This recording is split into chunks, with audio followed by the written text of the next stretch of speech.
In January, Sony launched a blockchain. Their goal, according to them, was to realize the open internet that transcends boundaries. Well, that was their goal until the open internet actually showed up. And there was one boundary that Sony didn't want transcended. On launch day, memes started flying, including tokens named after Sony-owned IPs. As one would expect from a media giant, Sony took action. They started dropping transactions with IP infringing tokens from their nodes before they could get processed. Well, the open internet wouldn't stand for that. Sony's chain, it turns out, is an L2 on top of Ethereum. And Ethereum is a censorship-resistant network. But what does that mean? And how does it work? Thankfully, there was now one of the most powerful forces on Earth at the ready. Nerds with a point to prove. In this episode, we learn from them. This is Not Your Crypto Podcast. How are you, Michael? What have you been reading lately? Anything caught your eye? There is something that's caught my eye. Sorry, I'm just messing around with the touch bar on my Mac here, and I absolutely should not be right now. I'm trying to okay, there we go. Remember touch bars? Yes, I do. I'm surprised you still got that, Mac. Is that your personal? Anyway, sorry. It is, yeah. It is. I'm cheap with this stuff still. Okay. Yes, I have been reading something. So this popped up, like most things, I guess, that I see. It just popped up randomly, and to me, probably from an ad on Twitter or whatever. It's Coinbase's X402 thing. I think they did an advertising push, launched with it, right? Advertising push, and that's probably what put it in front of me. Interesting. But okay, what is this product release from Coinbase? That's an exciting product. Releases are an exciting thing to us. Oh, of course. Payments product. A lot of crypto things are payments products, but anyway, also exciting to us. But the real reason that it took my interest is because I love archaic, anachronistic use of internet infrastructure and protocol stuff. So what is this thing? X402. Based off of the 402 HTTP response code, which is, I did actually look up what it was. I think it's like payment required. Yeah, right? This is like payment authorized or something in the HTTP, protocol spec or whatever defines all these response codes. Practically speaking, we use like 3 of them now still. Like we use like 200. Okay, we use 500.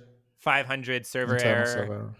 Occasionally, we use 404 if we decide to actually use it instead of doing like a JSON response or whatever with like not found as a 200, whatever.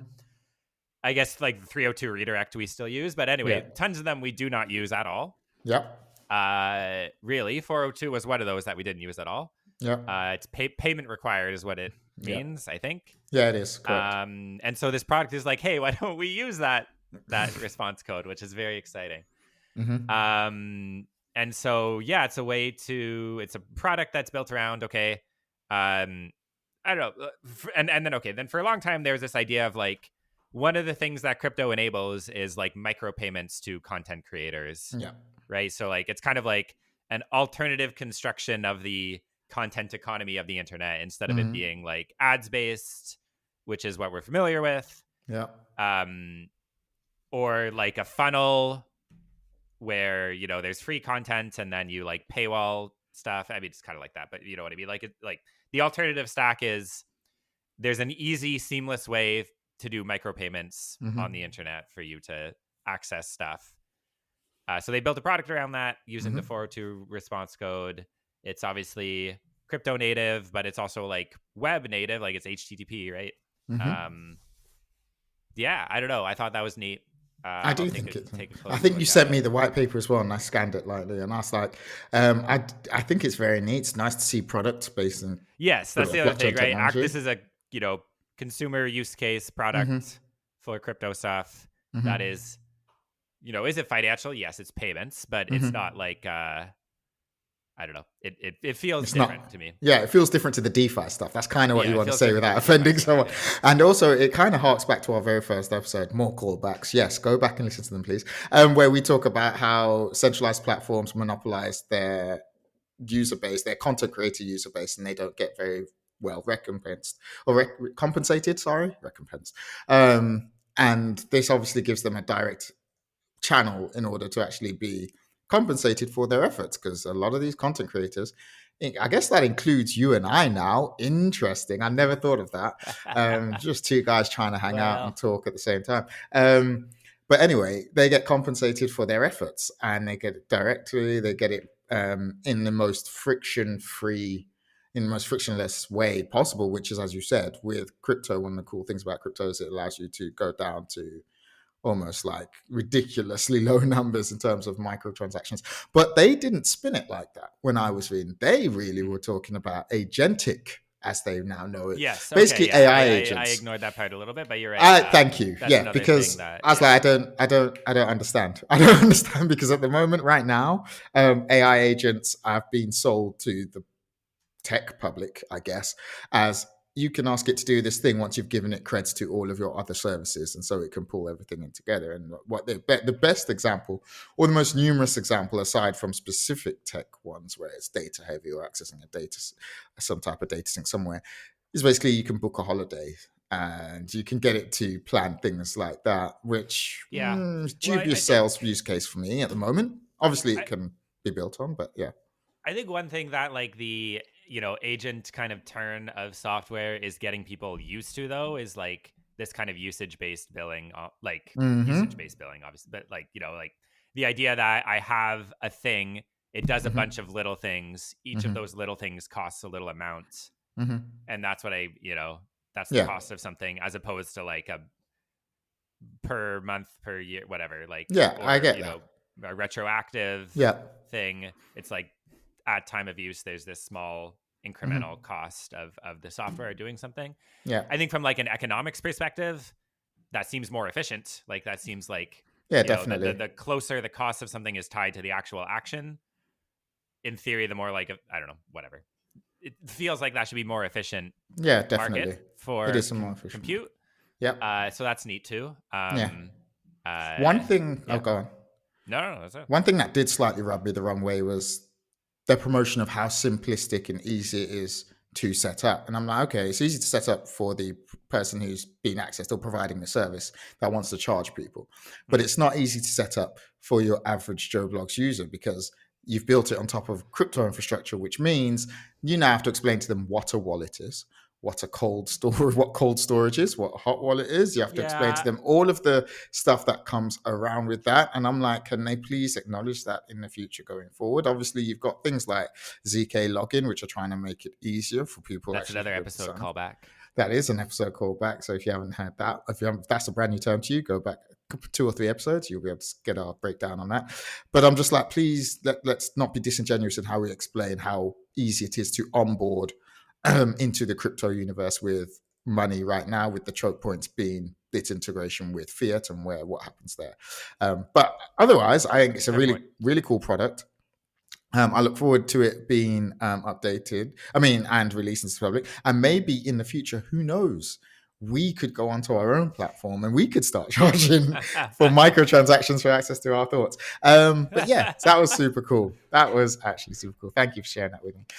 Okay, so moving on, we're going to move on to today's topic. And at the time of recording, I do not have a pithy title for this particular one. Michael and I normally brainstorm on titles of these episodes.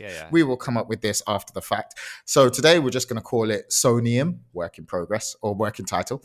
So Sony-owned is the topic we're going to talk about today. And Sony-owned does sound like Sony because it is a blockchain that has been brought into the world effectively by Sony, the Japanese consumer electronics giant.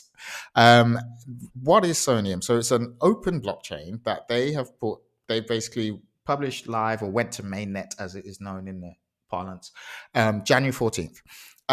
It's a collaborative between 3 different companies, all under the Sony umbrella. So Sony owns obviously a bunch of different companies. One of them was mainly an NFT exchange, I think. The other 2, I don't know how much details about them. But the reason this is interesting to us, so they spun up what's known as a layer 2 blockchain. We'll get into the jargon of that later. But the reason this became interesting to us is because obviously they released it to the great unwashed masses, and our great unwashed masses did what they do within hours, and we had a relatively major incident on their blockchain.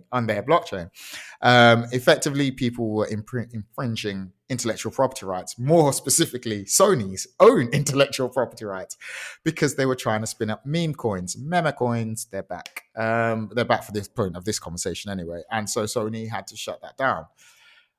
Why is this interesting? Because someone's trying to shut Sony, a centralized entity, is using decentralized technology to create a platform and now wants to exert its control over what its users do, or what users, not its users, they are users of the blockchain and don't belong to Sony, do on its blockchain. And that's where we get into an interesting scenario. So they tried to block this from happening, and it backfired. And it backfired not spectacularly, but it backfired in a very technically interesting way that is to do with the actual basic tenets of how blockchains work. And yeah, so that's why we're going to talk about that today, because we find it quite interesting. Michael, you interested? You excited? Yes, always. Yeah, I think so. Like, Sony creates this, and it's a layer 2 blockchain. Layer 1 is Ethereum, right? These details, right? Yep. Users started creating meme coins on the blockchain. In terms of the IP infringement, like it was just like the coin or the token, I guess. Yeah, was just like named something. Yeah, it was named after one of Sony's 90s products, which I actually do remember, which was a robotic dog called Aibo. Yeah. I very much remember that. Good stuff. Yeah. And so Sony wanted to not have tokens named after their IP, or at least not have tokens that other people created. Yeah, named after their on IP. Their chain, named after their IP. So they attempted to, and I think still do, like I think this is still the case. Yeah. Used their anyway, well, like I guess that's where we get into the technical specifics. Yeah, we'll get into of, like, the technical how specifics. They attempted to block or stop transactions from happening, right? Yeah, so effectively what happens here, so we're going to get into a bit of jargon, and I'm doing my best to try and explain it as clearly as possible. So we're going to start off with what is a layer 2 blockchain. A layer 2 blockchain is basically a way, it's a technical solution to a problem that a lot of layer 1 blockchains, especially older ones, in fact, specifically older ones. When I older ones, I mean Ethereum age blockchains, transaction throughput, and also associated with that, what's known as gas fees. Whenever you transact on the blockchain, someone needs to be compensated, someone needs to pay. Those fees are not set in stone. They can basically fluctuate depending on how busy the blockchain is.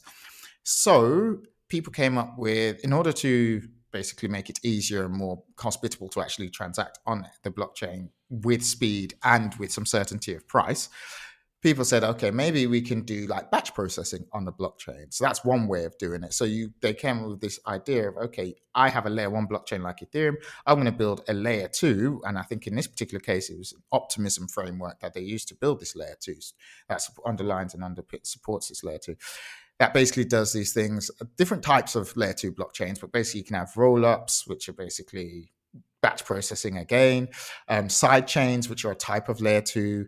They all basically work on the layer 1. They still use the consensus protocol of the layer 1. They just basically offload extra work. The easiest way to imagine it in your mind's eye is this layer 2 will take a bunch of transactions, take them off the layer 1, then reach consensus, etc., and then write them back to the layer 1 in one go, as opposed to a bunch of little transactions, which cost money and can fluctuate in cost depending on how busy it suddenly gets if you have peak usage or a spike in usage of that layer 1. So that's what a layer 2 is. Sony decided to use Optimism as their framework to go into layer 2. Now, how did Sony...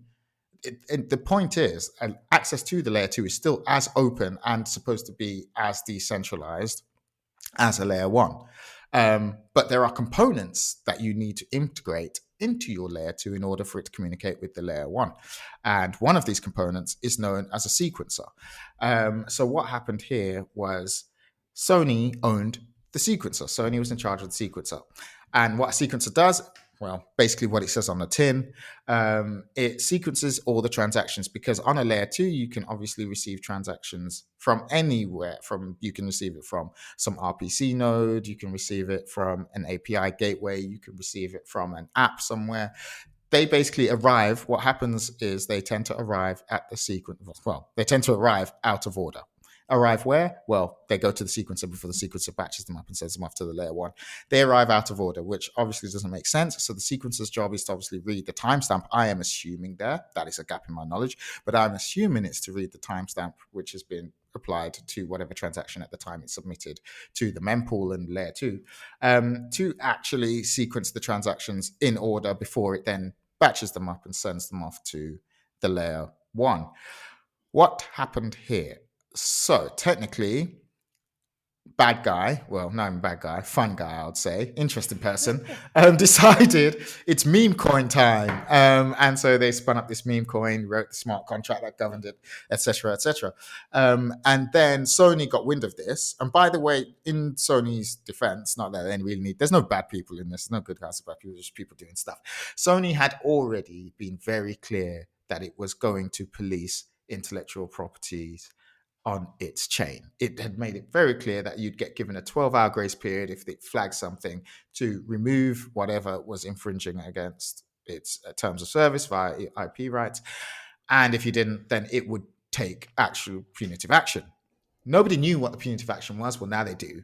What they did was they went onto the sequencer and they basically blocked access to the coin via the sequencer. So it's an interesting one because the sequencer is centralized. It's a centralized component, and it's a topic that you and I speak about a lot. That basically means like if I tried to submit a transaction to the layer 2 and that transaction included a coin or whatever, an address token, of that coin, the token, yeah. When the sequencer got it, it would just drop that transaction. It would just drop it. Right? That transaction would not be approved. It would fail each and every time. And surprise, surprise, the great unwashed, we noticed this. They noticed it very quickly. They're like, hold on 1 second, because this then amounts to dun, dun, dun. And this is the keyword of the day, censorship.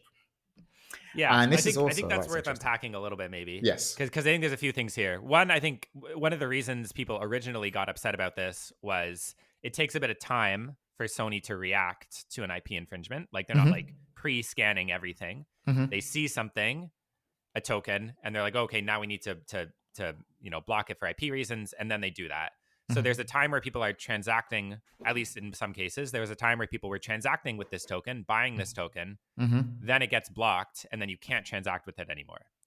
So I think one of the original things that kind of caused ruckus was that people were transacting value with these tokens, and then all of a sudden they couldn't anymore. And people thought they were locked into having tokens that they intended to transact. They thought they like lost the opportunity to profit off of trading these tokens, right? Yes. So that's one thing. And that's like a slightly different thing than censorship.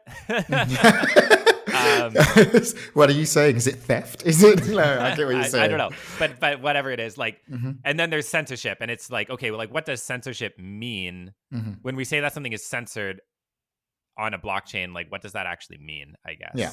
Is the question, right? And it is an interesting topic because at the end of the day, blockchains and internet infrastructure in general, especially decentralized infrastructure, which is the internet as well, a lot of the internet underpinnings, they are built to be neutral.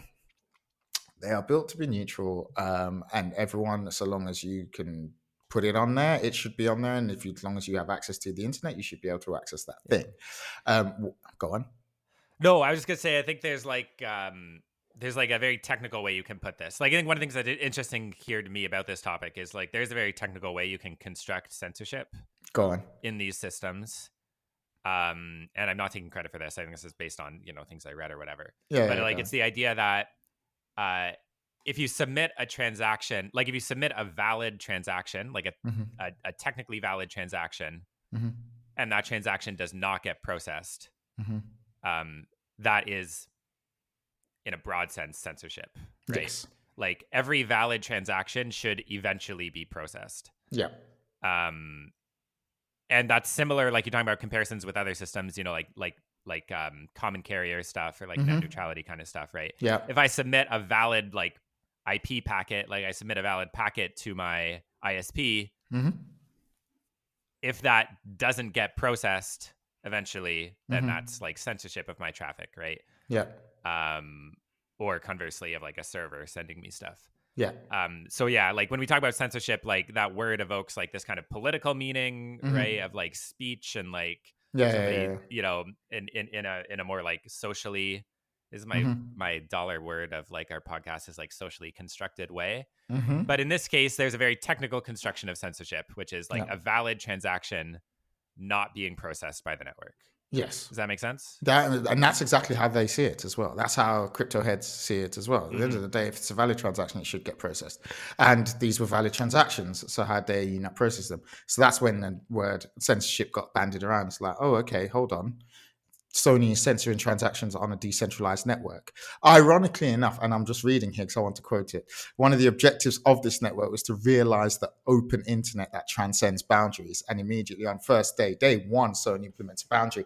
And I get it. Legally, they're allowed to and they have to. It's IP. And they've worked very clear with everyone. They were not going to allow people to infringe upon their IP. They never would, and whether it's digital or any otherwise. What makes it interesting is that you're using what is a technology that has been formed in mind to be what is known as censorship resistant in order to do this. And that tickles me a lot because it's obvious in its irony, right? And this is something and you probably will have noticed it in the last couple of podcasts as well, the last couple of episodes.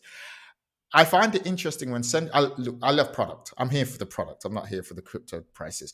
But I do find it interesting when centralized entities use decentralized technology to support their product and then want to kind of build a product that I'm trying to figure out how do I articulate this. Essentially, the product requires them to behave like a centralized entity on a decentralized platform, which is kind of hard because it's almost asynchronous. But it is built by design to be censorship resistant, for example. It's built by design to disperse power, decision-making, all of that. By design, the transactions are supposed to be processed. But you are a centralized entity, which means you have opinions, it means you have objectives, you're a profit-seeking entity as well, you're trying to make money, etc.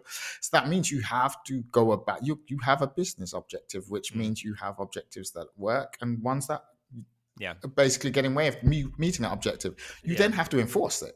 Right? Via policies. So I find it fascinating. Go on. I'm going to let you via code. So like via let's call back to a couple other episodes here, I think. Yeah, go on. So one other callback we can do is like this, okay, you know, there's this batch of transactions that's getting constructed by the L2 and then submitted. That should sound familiar. Like there's also a parallel to this in the layer 1. Which is the mempool, right? And I think you kind of even like slipped that word in. Yes, I did. A similar thing happens in layer 1s when you're constructing blocks in the mempool. When a validator is constructing blocks in the mempool, right? I don't know. Correct. Yeah, you're correct. Okay, so that's interesting. That's maybe something to like know and like think about the way that these things are different, or the way that the behavior of like. Because there's also decisioning that a validator does over the mempool that can include dropping transactions, that can include reordering transactions or whatever. But we would still call that layer 1 censorship resistant, and it's useful to think about the reasons why. Yes. Cheat notes about the reasons why is because there's a broadly distributed set of validators such that like eventually you'll hit on something. But anyway, so that's one thing. That's one thing you can think about. We have an episode that also goes into this idea of like a staging area for transactions in the blockchain. But the important thing there is like somebody has compute control over those staging areas. Like an entity controls the code that does that. Yeah. And this is calling back to very early episodes where we talk about code being power, right? Like controlling the runtime, being decision-making power in these systems, and being the exercise of like political economy was our word at the time. Yeah, that was the phrase we used. Yeah. And so like we would say in this case, the reason Sony's able to do this is because they're controlling the runtime of the L2, right? Like they have centralized control over the runtime of the L2. They can make decisions over what transactions get included here. But that's not the end of the story, though.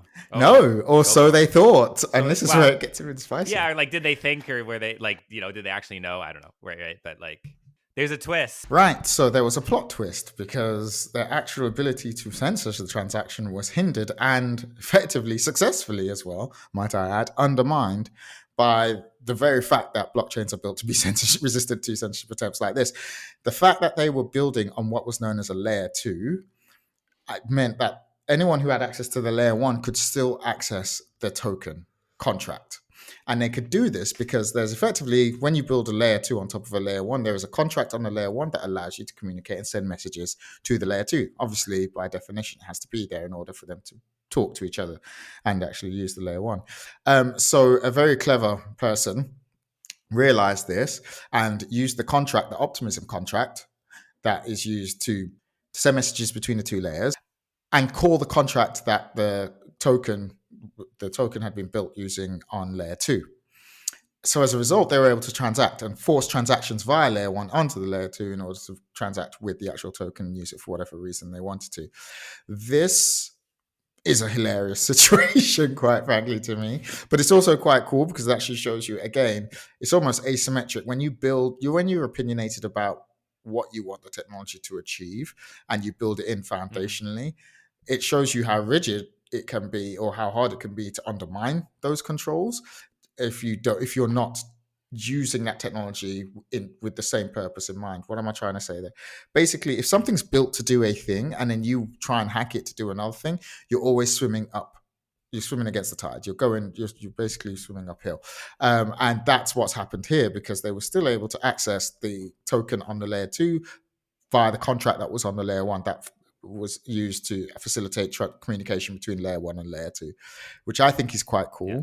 But also it brings us to the heart of, well, okay, decentralized technology was built in mind purposefully, A, to disperse power, power in compute power, that's what we meant, B, to disperse accountability, C, to allow anyone else to have access to it. And in order to do that, that is basically a censorship resistant technology if you can't own it. And the reason you can't own it is because it's made up of a network. The whole thing is made up of a network. In order to compromise that network, you need to compromise more than 51%, as they say, more than 51% of the hosts in order to actually manipulate the network to your means. And that obviously in reality is way harder when you have validators that are basically servers that are geographically dispersed, owned by entities that aren't necessarily all coordinating with the same goals in mind. They have their own goals and so forth. Not to say it cannot be done. It probably can be done. But to get 51% of the network to want to sing in harmony is going to take some work in order to do that. And if you're doing it for nefarious purposes, somebody will find out. And so that's why I thought this one was quite a cool topic to broach from, because exactly what happened. And then also the questions it raises around censorship, in terms of censorship in a technical perspective, censorship in a social perspective. And remember, I said this in the last podcast. From my perspective, technology is built to support a social contract. Most of the times it's, what do I want to achieve? Oh, this piece of technology, regardless of whether it's internet connected or not, whatever it is, most of the time human nature in my philosophy, my mind is, okay, I want to do this thing. I want to achieve this purpose socially, individually, whatever. And I'm going to build something that achieves that goal. In respect to this technology was built with, we don't want anybody to have overwhelming power on it. It's supposed to be a network of people, and therefore we utilize and we harness the wisdom of the crowd. So Sony, being a centralized profit-seeking entity using this technology, ironically, because it wants to create a platform for creators, means you're going to get into some very gnarly situations like this, where it's like, okay, but you have a point of view on what you want your creators to do, which is what it is. IP infringement. Obviously, they're the laws of the land, especially in Japan, from what I've heard as well, actually, ironically enough. Like, IP infringement's a big deal over there, which is apparently why it's very hard to buy fake anything over there. So that they're enforcing the law of the land on their platform, but you've got a decentralized network here that spans the globe, and you're trying to enforce your will on this network. Good luck and Godspeed, because that is a hard problem to solve. Like, as I said, this person was able to undermine it by just going to the layer 1, which is obviously an ethereum. Anyone can transact on it. There's a contract. Anyone has access to that contract, can call that contract, and then basically transact with the layer 2 on the layer 2 side, the equivalent, and basically send valid transactions with that token or against that token, basically, whichever way you want to say it. So censorship resistance in this respect. What is funny is I find the term censorship resistance loaded, so I kind of don't want to use it. But I can understand when you look at the backdrop of when Bitcoin, the world's most popular blockchain network, is maybe the second blockchain network. I think there was one random one before that, but we won't go into that. That's a debate for another day. But arguably, it can be argued it's the first blockchain network to actually recruit a mass appeal. It was created and released just after 2008, the financial crash. And obviously, a lot of people had a lot of feelings about that. This is the kind of the economics of it, the arguments around it. And then there's the social impact of it too, which can be argued in large parts of the world. We're still dealing with the fallout to this day. And so you can see Satoshi Nakamoto, he, they, she, whoever, part of their thinking, and it comes through in the white paper as well, is, well, you have these big centralized entities that were able to do these things and privatize the gains, socialize the losses. Too big to fail, which is supposed to be impossible in capitalism, in true capitalism, etc., etc. So you can see that there was a thought, not even a thought, there was a strong principle of, if I'm going to do this, if I'm going to release a network onto the world with whose primary aim, which Bitcoins is just facilitating financial transactions, I want it so that no one can be too big to fail, and that we're going to harness the wisdom of the crowd. And that's what you see here. And it comes back to what I keep saying. It's like, I find it fascinating seeing governance policies and governance opinions being encoded into code, basically. Sorry, that was a bad sentence. But anyway, seeing it encoded in the raw into code, because then it's easier in my mind, for me, in the way my brain thinks, to actually game out the different outcomes, because you can see it. You can see it. And blockchain networks who are basically on this, where we come across the spectrum of centralized and decentralized, blockchain networks and how far they want to go in either way, they choose a path, and they still have this, they still inherit these what's the word? These facets. They still inherit these facets. Yeah. I find it fascinating that they're speed running all of these scenarios. So Sony has just speed run censorship. And to my mind, I haven't come across another story that was similar to this. This is kind of the only one. But all these blockchain networks are doing different things with different objectives, but they're all speed running what could happen if this scenario. And I find that fascinating as well. It's a great study in human behavior, and it's a great study in, okay, should we be preventing this? What do we do to prevent this? Because as you called out, which I think you're going to go on to next, is we kind of saw this similar thing with MEV, with maximum extractable value. Oh, yeah. I texted you that, and I don't know what I think exactly. About it. Yeah, I think you're right. Like, there's okay. We talked about censorship having a technical definition on the blockchain as like a valid transaction not being processed eventually. There is quibbles you can make with that, I think, because, my valid transaction could not be processed eventually because I don't pay enough gas fees, right? Is that censorship? No. Like, I don't know, right? Like that is the social part of the question. I said it wasn't the social question, but that is the social part of the question, maybe. Similar thing, like when we talked about MEV and the mempool, my transaction could get dropped because there's a profit maximizing like MEV thing going on to the validator I've submitted to, and it doesn't process it. Now I can just take it and send it somewhere else, and like, will it be picked up eventually? Practically, yes. But could it be the case that it wouldn't? Because it, like, I don't know, keeps falling through the cracks. That's an interesting one. Yeah, I think that's maybe. It seems unlikely, but maybe it's like a theoretical possibility. But like, in Sony's case, it's dropping transactions because it has a legal purpose to, or what it sees as a legal purpose to. In like a MEV case, it's dropping transactions because it has a profit reason to, or reordering. Yeah, it's not dropping. I just want to be, because the transactions do get eventually processed. It's just that they push them to the back. But I think it can technically drop them if it doesn't, whatever. Or like for the gas fees. For the gas fee. Maybe that's a clear example. That's a very clear example. Anyway, I don't know. It feels like there's connections between these concepts I don't have fully worked out in my head. Obviously, they are different. Like, I'm not equivocating them or saying they're the same, but there's connections there. I think. There was somewhere else I was going to go to.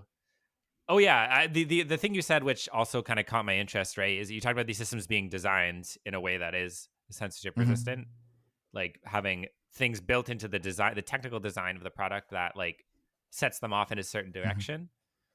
And I think that's true. Certainly, obviously, right? There's consensus. That's what the whole consensus mechanism is for, right? But it's also the case that like it needs to be technically designed that way, and then it also needs to be adopted that way in practice, and at scale. Yeah. Like there needs to also be something about the scaling of it that doesn't lead it to turn back against those original technical design goals, right? And like, you know, with Ethereum, like the reason it's censorship resistant is both that the protocol is designed that way, and it's also that in reality there are validators running in all these different places by all these different people, and they do not add up to you know whatever, right? Like both of those things need to be in play for like a full censorship resistance to happen. And so it's interesting that like the censorship resistance of a protocol or of a system or of a chain is a dynamic thing over time. It's not like it was set up that way in the beginning and it stays that way forever. Okay, got you. It's possible for that to change over time as the network changes and as different economic forces exert on the network. You know, particularly if you think about like, and this is something that other chains run into, like other like proof of stake chains run into. You know, if tokens are too centralized, then it doesn't matter if it was designed that way. What matters is like the on the ground economic reality forces going on, right? Definitely. And the concentration and especially if you when you see this is the thing, right? It's when you equate those tokens to an expression of power. So your token is a vote, and the more tokens you have, the more votes you have, the more you can actually sway what direction it goes in. So it's definitely when you start playing with these different principles, you have these almost underlying, the way I see it in my head, you have these underlying tenets: decentralized power, distributed network, censorship resistance. And then you're like, okay, so we built this thing so it can go, it's always going to support these tenets. And then coming back to the spectrum thing, where do we want to go? It's literally like a tetrahedron. I think we discussed that before, the ISS Pro tetrahedron, where you had a player and it's where their strengths lie. And that's what people are doing and choosing with their networks. What this then leads me onto is the weird, it's not a weird decision, but we have private blockchains. I think we have private blockchains. Yeah, like why did they build an L2 instead of their own blockchain, I guess, is a That's question. the question that brings to my mind. And like, if you're so worried about IP infringement, especially on a platform where you're kind of skewing it towards a creator economy, they have out and out said, we want creators, app builders.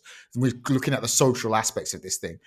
If you look at any social network, they will tell you their biggest headache is terms of service violations and what's the word? Begins with an M. Moderation. And so you're going to run headfirst into that. It then makes me wonder: did Sony or whoever, did they naively think, okay, well, we own the secrets, so we'll be fine. Like that will be our hack around that, or they didn't think about it at all or consider it, because the moment you allow people to create stuff, they're going to create good stuff and bad stuff. That's kind of the whole thing with a creator with creatives. Yeah, I mean, the other possibility is like their goal was to make it more difficult, not to make it impossible, I guess, right? Like a risk accept decision or whatever. Like, you know, we'll do what we can do, and we are obligated to do what we can do. And there's this set of things that we like can't do and can't control, which is like, you know, direct access to so then when you say that, actually my mind still then is like, even more so, you should have just made a private blockchain, owned all the validators and gave people access to it, and then just said, okay, this is the scenario. Because what they want is to take advantage of blockchain tech, but they don't want one particular aspect of it, which is obviously the ability for it to be freewheeling in that respect. They want to control how it's used, not who uses it. So yeah, but I mean, I guess presumably they want like the distribution of Ethereum, like, you know, like, I don't know, they want the distribution of Ethereum. Yeah, I guess, that's a good point. You won't be able to, well. And then you're right, they don't want one aspect of it. They don't want the censorship resistance of it. You know, one of the technically beautiful things about blockchain systems is the way all of those aspects are integrated together. So like you can't really slice things that way. It's really hard to. So they're like, okay, I don't know, we want this, but we don't want that. So we'll do what we can for this, and, you know, get the benefit of it or whatever. I don't know. But yeah. So in conclusion, What are your closing My closing thoughts? thoughts are this was a very interesting use case and test case in terms of understand. Well, first of all, you're talking about layer twos, even though it doesn't sound like I understand. I do understand. It's just was my articulation is not great.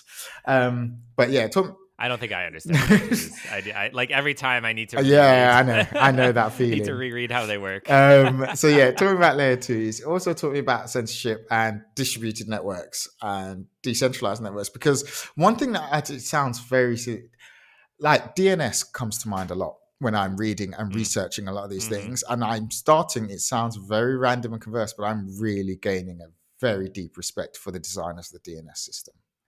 Yep. Because they would have had all of these arguments and all of these questions way back when. I'm guessing in the 80s, after they realized, okay, it's not going to be 30 US universities here. We need to come up with a naming system, and it needs to be decentralized, and it needs to be resilient. And also, what about censorship? How does that work? Obviously, we're buying domain names now, so I don't know if it worked out exactly as they imagined. But the point is, when I look at these types of systems, my closing thoughts are, layer twos, just getting more deeper into the blockchain universe, quite cool. More respect for how you come up with a decentralized and distributed system and maintain support, or basically make sure it actually, whatever gets built at the end, is in line with the principles you started out with and how you maintain that going forward. And then Sony-owned, and again, back to this, I'm coming this constant conversation in my head about for-profit making companies using decentralized tech. I mean, obviously, that we live in a capitalist society. Where I live is capitalism. Where you live is capitalism, social democracy. So yes, that makes sense. We like that, and no complaints there. But then this technology, it gives me it. Oh, you've said it. Yeah, that's why you said it. It gives me Cypherpunk. What did I say? It does. It gives me Cypherpunk vibes. Like it was genuinely for the Cypherpunk. I see it almost like a rebellious technology in some respects, and I didn't want to because all.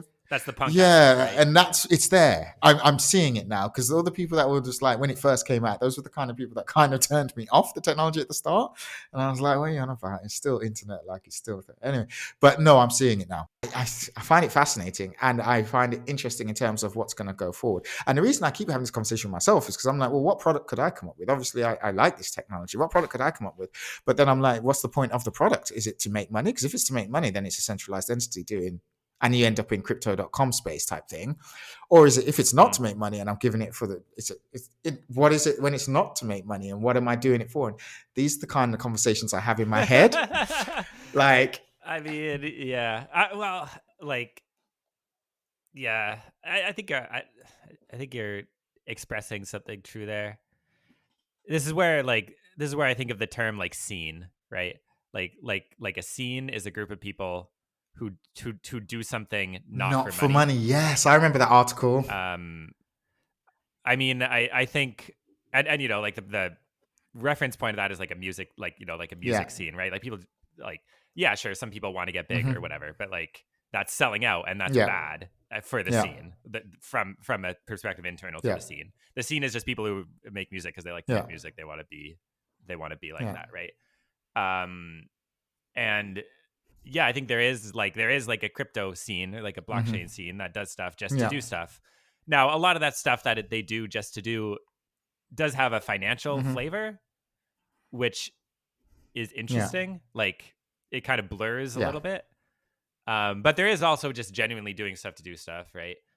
Or like the hacker, like, you know, the OG hacker scene, like people weren't doing that to make money. They were doing that to break things because they liked to break things, right?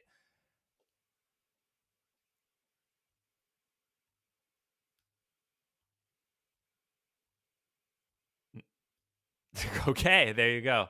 But I think there's also like anyway, okay, I don't know. I won't rant too much. I think there's also a sense in which like culture is also the things that you do not for money in a way.